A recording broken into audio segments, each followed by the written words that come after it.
მოგესალმებით არხზე გემრიელი ცხოვრება. გახლავართ მააკა და დღეს თქვენთან ერთად ვამზადებ პრალინეს. ერთგვარ პასტას თხილითა და შაქრით. მისი მომზადება ძალიან იოლია, ასე რომ შემომიერთდით. მე დარწმუნებული ვარ, თქვენ ბევრ საკონდიტრო რეცეპტში გამოიყენებთ. მე როგორც კადრში ხედავთ, ვამატებ მოხარშულ კრემს. კრემი ამით ხდება უფრო განსხვავებული სტრუქტურის გემოსი და უფრო მდიდრული. პრალინეს ვიყენებთ დესერტ პარი-ბრესტში, როგორც კრემში, ასევე ზემოდან მოსაწუწებლად. პარი-ბრესტის რეცეპტი სულ მალე იქნება ჩვენ არხზე და შეგიძლიათ დეტალური მისი მომზადების წესი და რეცეპტი იხილოთ. აი ესეთი ლამაზია პარი-ბრესტი, რკალებია და მოდით შევუდგეთ ახლა პრალინეს მომზადებას.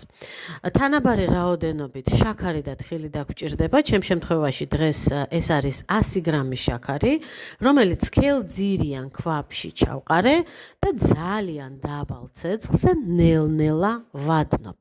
შაქრისთვის არ დამიმატებია არც ერთი წვეთი წყალი, არც ცხიმი და არც რაიმე სხვა სითხე.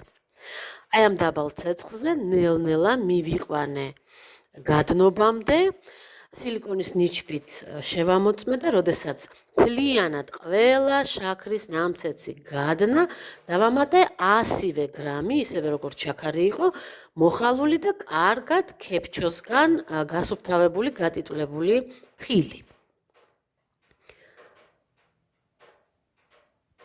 იმ წამსვე გადავურიე შაქარი და თხილი ერთმანეთში, გამორთე გასქურა და გადავიტანე გასაშრობად და გასაციებლად სილიკონის ზედაპირზე.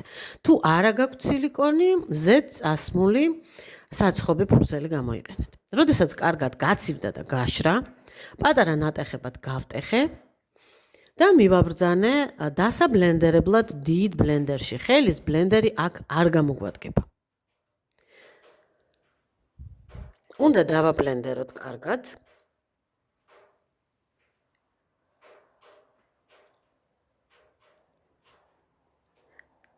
ხან დიდი დრო ჭირდება, ხან ნაკლები, ხან ძალიან იწელება ხოლმე დროში ეს პროცესი, ხანდახან თხილი ძალიან უცხიმო და მშრალია ხოლმე, ამიტომ შეგიძლიათ კარგად რომ დაიფქვება აი ამ დონეზე.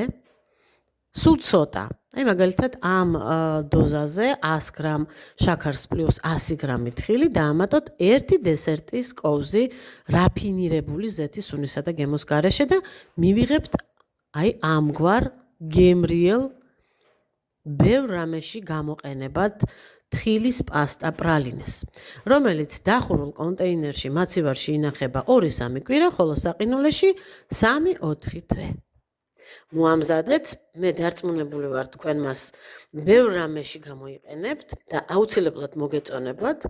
გამოიწერეთ არხი, დამიწერეთ კომენტარები, გაუზიარეთ რეცეპტი მეგობრებს და არ გამოტოვოთ მომდევნო გემრიელი რეცეპტები. მე კი გემშვიდობებით, კარგად ბრძანდებოდეთ მომავალ შეხვედრამდე.